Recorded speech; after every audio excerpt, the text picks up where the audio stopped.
So I had some friends over this weekend, and we played a lot of different styles of party games.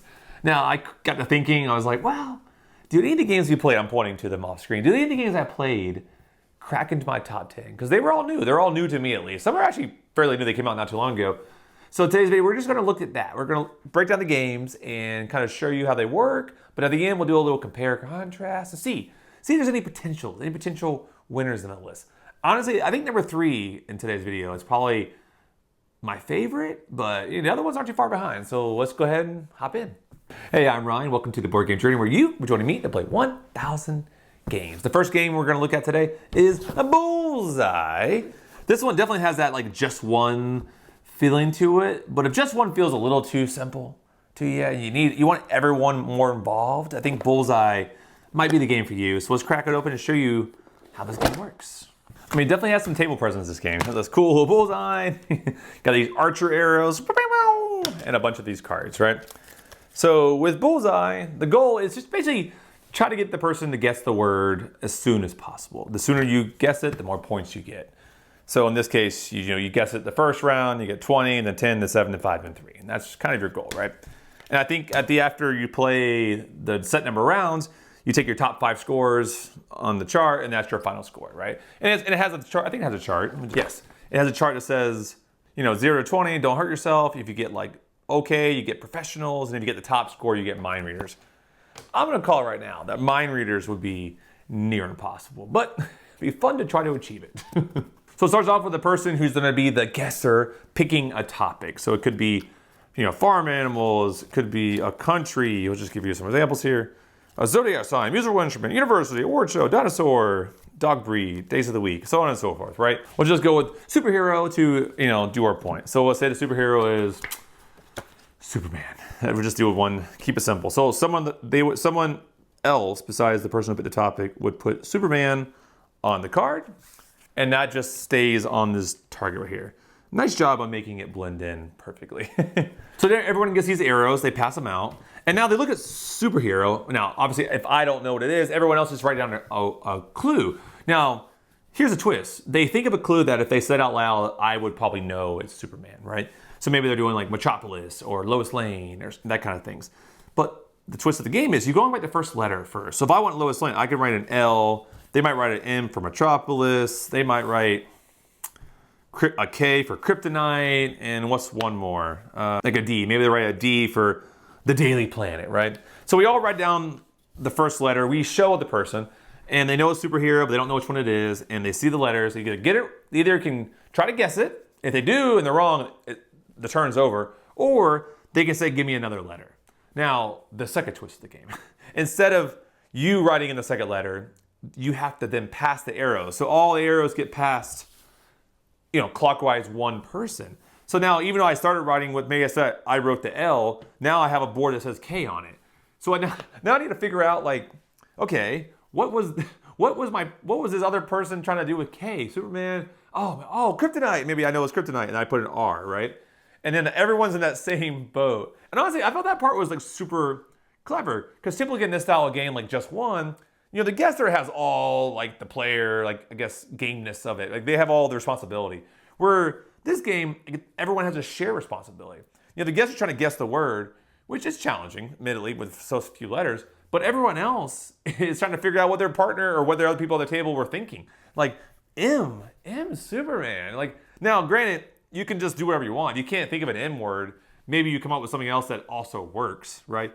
Like L, maybe I don't know it's Lois Lane, but maybe I go, laser vision. So I can do I can start doing laser, right?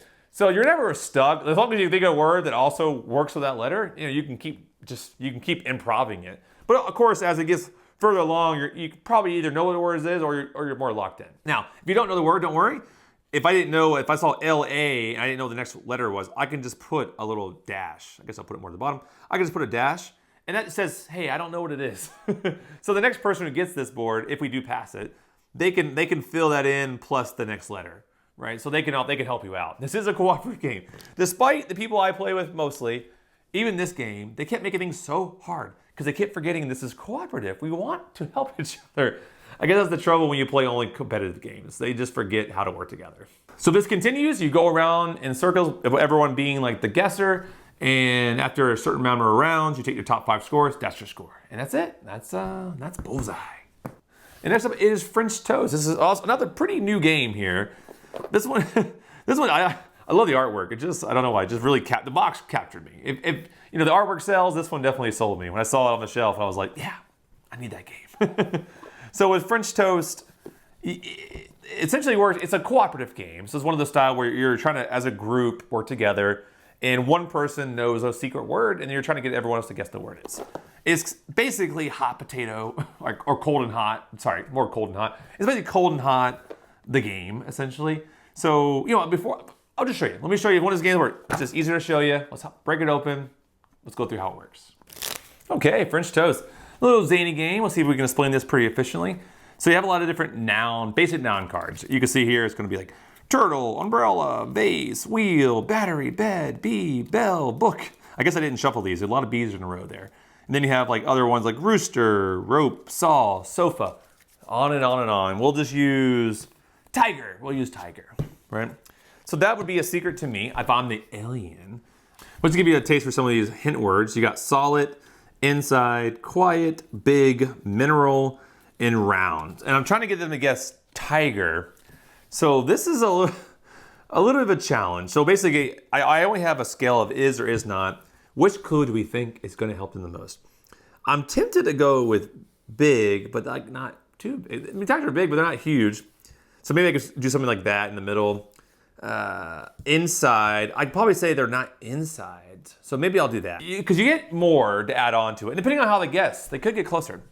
So I would say, I mean, typically I would say they're not inside. I didn't go all the way, because maybe there's some in captivity that are like inside shelter. So mostly outside. And if you play this game enough, they'll kind of understand your logic there a little bit. So they start guessing. Let's just say they say truck. Now, I either say French toast or I say truck. If I say French toast, I'm saying truck isn't closer. French toast is closer. Or if I say truck, I'm saying, yeah, truck is closer than French toast is. Now, French toast isn't really close to much, unless it was a food. So I might just say truck, mostly because they're on 4 wheels, 4 legs. I'll go with truck, right? So now they might go down a rabbit hole. They might say something like, the next person might guess like car, and you're like truck. And you might say something like, they might go like plane, and you're like truck. So you keep getting them back. Eventually, someone might do some hairball thing. They might be like spider, just for fun. And then you might be like spider, because now you're trying to say it's like more animal-like. And now they go down that rabbit hole for a little bit. But eventually, you can either do it with a timer, or for my first, I just get everyone like 2 guesses. So then once you run out of time or guesses, you get to do another clue. In this case, mobile, clear, old, metal, ordinary, animal. Now, if I got animal, there's a lot in here, and since I have an animal, that's pretty lucky. So I might just, I could just say is an animal, right? That'd be pretty direct. Now, I would say in my games I played, I never got that lucky, and it was always, I would have to pick for something more abstract, like one of these. So I have to say something probably like, is it mobile? I'll be like, it is mobile, so it doesn't move, right? I would say it's pretty mobile. Like that, I probably wouldn't get an animal. So, but they're on spider, which I know they're on spider. So I know it is an animal. So anyways, so now they guess again, round 2, either with a timer or number of guesses. So maybe now they go spider, they might go monkey, and they might name a bunch of things. Eventually, either they get it or I keep adding clues. You keep adding clues until you get down to 6. If you get to 6 clues, you lose. But the idea is to get it before 6. I think mainly our game got to like 3 or 4 clues. I don't think we ever got to 6 once. You start to narrow it down. It's one of those games where it definitely feels impossible. How do you get them to say one simple word when you only can just repeat back? But I'll tell you one thing, if you do play this game, one big tip is you got to be careful with this like rabbit holes or pigeonholes, because like if sometimes you guys explain to your group, like just because I say it's like a truck, I'm not saying it's not. I'm not saying it's a vehicle. I'm just saying it's more like that than a French toast is, right? Or spider is nothing like a tiger, but it's at least alive, right? So when I say spider, I'm saying, okay, it's alive. So it can mean a lot of things. So once people kind of get the meta of how the game works, you get more and more broad guesses, and you start to narrow it in much faster. So that's French toast. It is a game I want to play a lot more. I've only played it a couple times, but it's just finding that right group, right? I have this game, I have another game like Things in Rings, which I'm sure you guys heard about. That one too, they kind of fall into this category of I'm not sure who it's for with my group yet. I've seen people play successfully. I just feel like I want to hold on to these kind of games because I'm like, I feel like there's going to be a time where I'm like, yes, and they're so small, it's easy to hold on to. So that's Frenchtoast. And next up is QE. Now, debatable if you consider this a party game or not. I do, because it's easy rules overhead. It kind of creates big kind of table moments. It's fun. It's easy to get into. And I've already played with my friend group and my family group, and each of them really enjoyed it.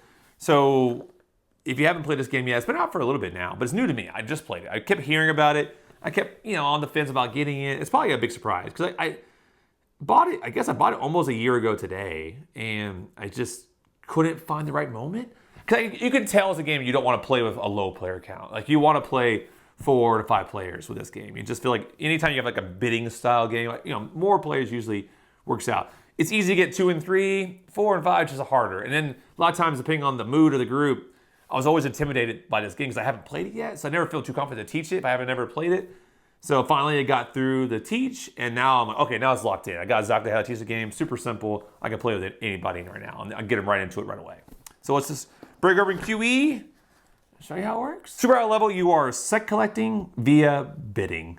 And at the end, whoever has the most points, because they basically collected a lot of different things or unique things or just have a lot of points from the tiles, that's all you're doing. You're just set collecting and trying to get the most points, and the winner has the highest points, right? It's a bidding game, but you have unlimited money. Because the twist is, while you can bid as much as you want, if at the end of the game, you out of everyone's amount spent, if you spend the most, it doesn't matter how many points you have, you automatically lose. Very like Reiner Knizia kind of fashion. You spend the most, you out of here. So you can't just blankly bid trillions of dollars every single time and win. You can and still win. You can definitely bid money, which, trust me, everyone starts off small and this game escalates quickly. So I make an open bid. I kind of want this. Maybe I'll go in at, a chill 50 million. I'm going there at 50 million. I'm going in big. So now mine is an open bid. The person who's the auctioneer is the open bid. Now we're playing a 3-person game here. I definitely recommend this game at more 4 to 5 players. I think it just plays better at more players. So now everyone else that's playing at the table does a closed bid. So they just kind of quietly choose. So the US might go in at, maybe they go at 52 million because they know how to beat me. And maybe China, maybe it's too rich for their blood. Maybe they just go in at 0. Because in this game, you can bid 0, which gives you points. So sometimes you're motivated too. So today, now the cool part is these are secret for everybody except for me. I get to see them all. So they know what I bid, which is fine. Now, if I win, I win. But if not, I just look at this. I see, okay, the USA bid the most. So on this little tile, I write the amount they bid. And this is just so they can track it at the end. At the end, they just add this up. So write down $52 million on this tile. I hand it to them back with their bid tile, and they kind of hold on to that, right? Now, they would mark their board up. They would mark the green section. And how many they got 1 point. They would mark the board for 1 point. Like this. And anything else that's relevant to the board, they mark it up, right? And that's it. That's simple. Now we go again. So the next person, which would be him, he would take now it's China 1 point, and the district is the manufacturing district, right? So now they do an open bid, everyone else closed bids, highest bid wins. Rinse and repeat. Now where this game gets kind of interesting is just like the daringness of the bids, because sometimes people might come up with, they might be like, instead of 50 million, it might be like 400 million. Now, you can just stick them with it. If you don't bid more, you don't get it. But depending on what it is, maybe you want it. Or since you're the auctioneer, you have information. You know how much other people have spent, at least on your turn. So I know 400 million is a lot, but I know this person over here overbid on their tile. They spent like 500 million. So I know if I haven't really spent anything else, I know I can spend 450 and still be less than them. So you start having that information, so that starts to drive things up a little bit. Now, it sounds like a lot of math. There isn't, really. You have endless money, so you can bid as much as you want. It's just at the end, you're going to add it up, of course, and then just see if you have the most bid. And also, if you have the least bid, you get bonus points. So it's definitely a balance trying to have the least, because in a for a 3-player game, you get 6 points for having the least. I think it's 7 points in a 5-player game. So it definitely could turn the tide in your favor if you can try to minimize your bits a little bit. Number 4. I'm laughing because this game is slightly cursed. This is Outfox the Fox. Cursed because I have tried to play this game so many times. And each time, I'm sure you guys have all experienced this.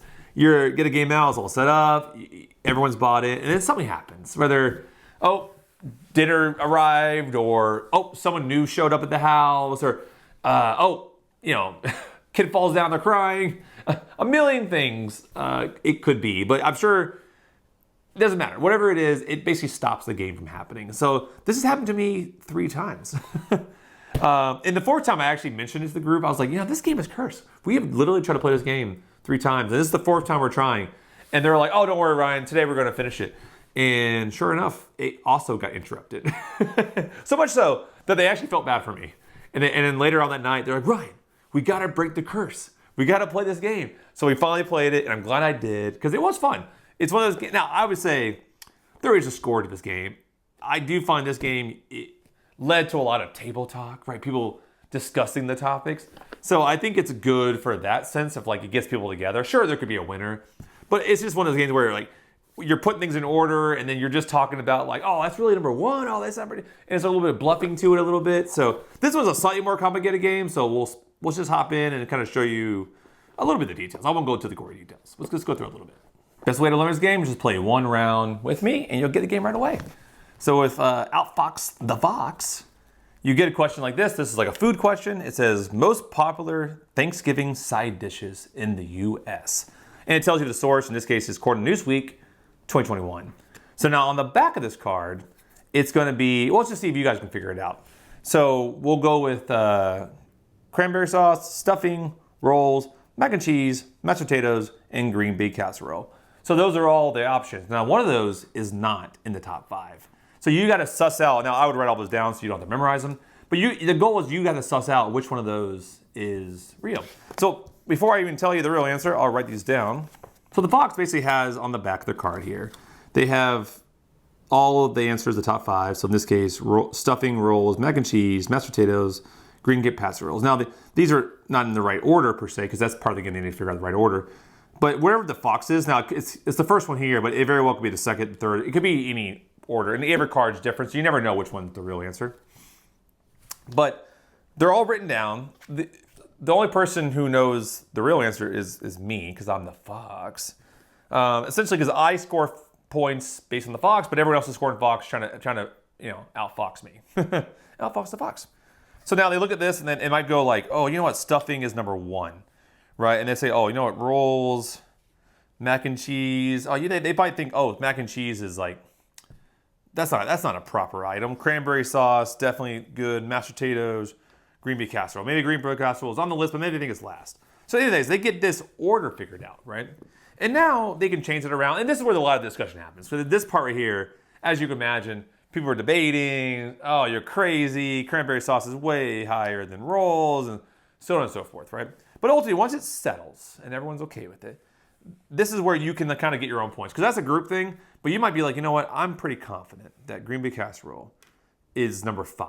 And they might you know what, I think stuffing's number 1. And this guy's like, stuffing's number 1. Come on, buddy. So then, now, I actually figured the order, so I don't know if that's even right. So now, essentially, once everyone's settled, then you basically bring things over here to see if you're right or wrong. And there's points. We'll show you the points we're right now. So, for instance, number 1 answer was stuffing. So in this case, this was number 1 answer. So this moves over here to showing the green. So it means they got the right position, right? And since these both people guessed that it was number 1, they also get a bonus 3 points. It means, unfortunately, I'm not getting any points. Number 2 was mac and cheese. Oh, no. So mac and cheese they thought was a Fox answer. Maybe they thought that was a fake answer. So that was number 2. So they don't get anything for that.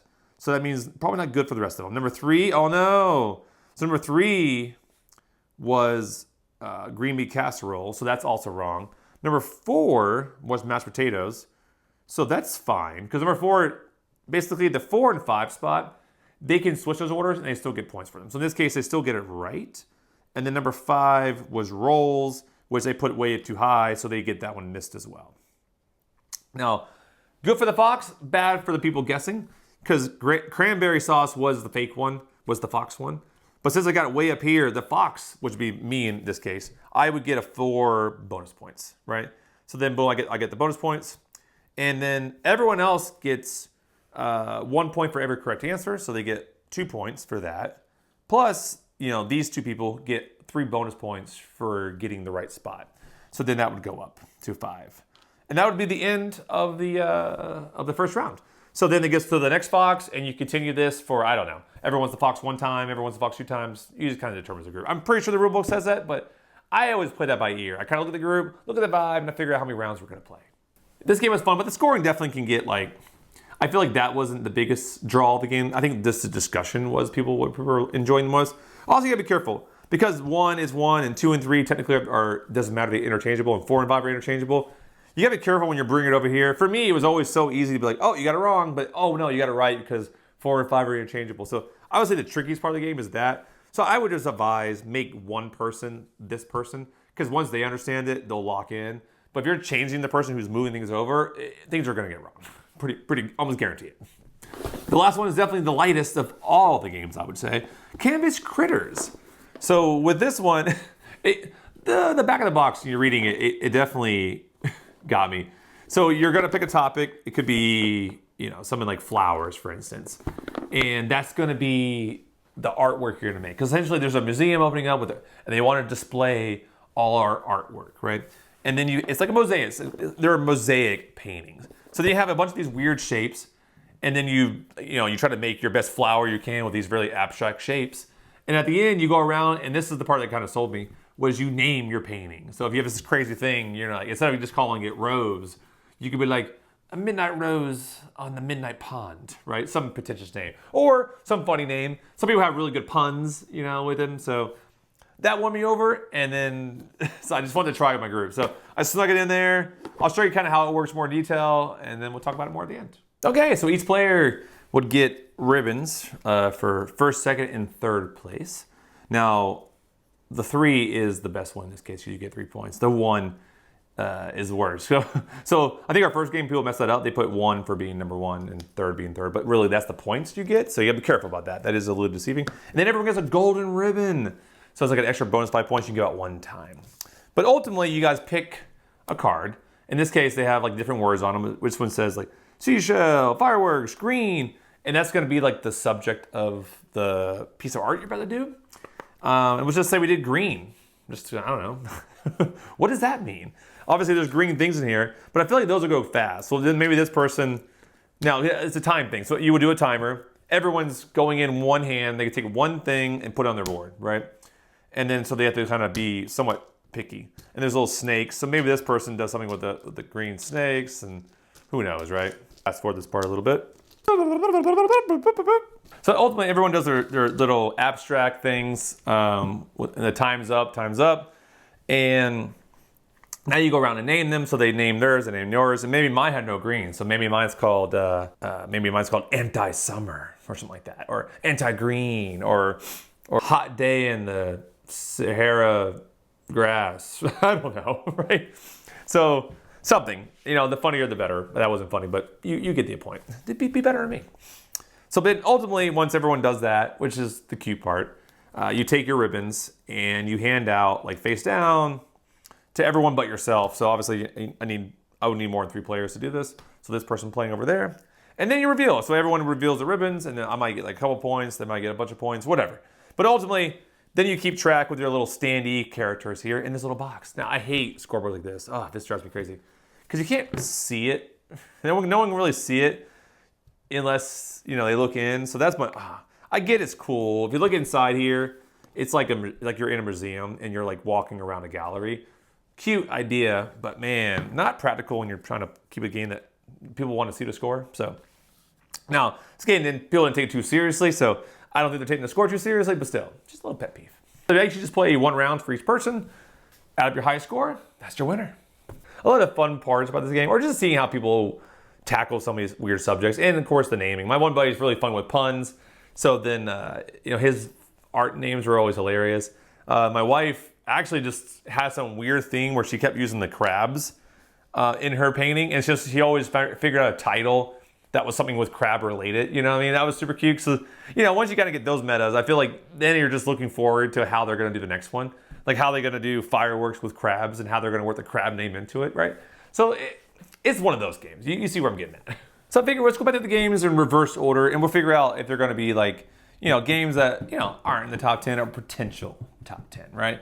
So I think with Canvas Critters, although a cute theme, I don't think it's a game that it's going to break my top 10. I don't think I'm going to be busting that one out like all the time. I do think this game, I look forward to playing with my daughter. I think with that audience, like the kids mixed with adults, I think this could be a fun one because like it's fun to see how people come up with the things. It's just not a game that if I'm playing with all adults, I'm gonna be like, yeah, let's play some Canvas Critters. Like it definitely feels like a younger game for me. So it's not a game I'm reaching for first.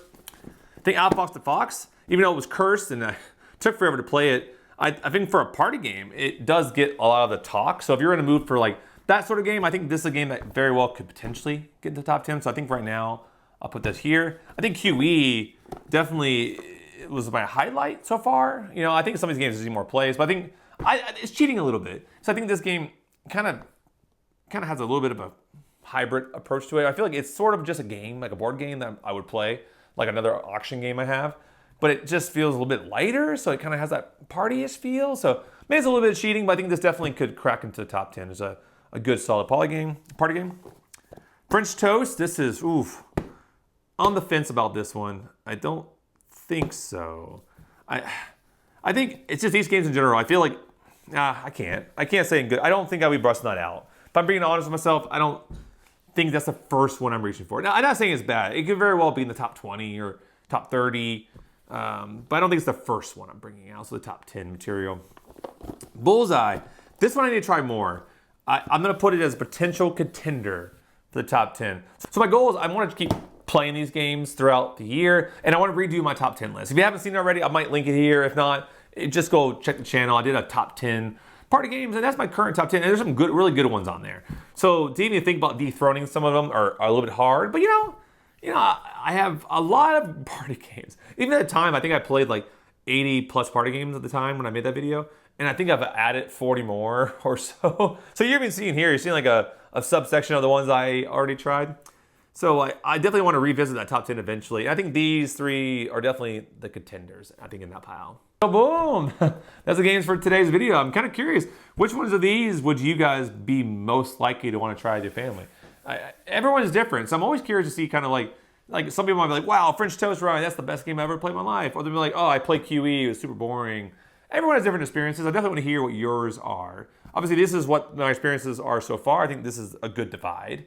I don't know if all three of these are going to make the top 10, but I think I'm going to have to rack and stack them at the end and kind of see which ones float to the top or not. And thank you again for tuning in and watching today's video. I want to say thank you very much. I've been really enjoying your guys' support, and then, you know, I love you guys. Leave comments down below. It really is so much fun for me to kind of hear your guys' thoughts, especially if you leave game recommendations. I love hearing about those because I go check them out. I always go buy them. Pretty much, if I look at the game and it looks awesome, well, some of you guys keep teasing me. You keep putting games that are like way out of print. I can't even find a used copy. So that just hurts. But I don't mind you doing it because it's still fun to see what games are out there. Because I assume some of those games, if they're good as they seem to be, that they'll eventually get reprinted. So at least they're on my radar. So when they come up, I'll be like, oh yeah, definitely gotta get that game. But until the next video, thank you again. You guys are awesome. Keep gaming, having fun, and I'll see you later.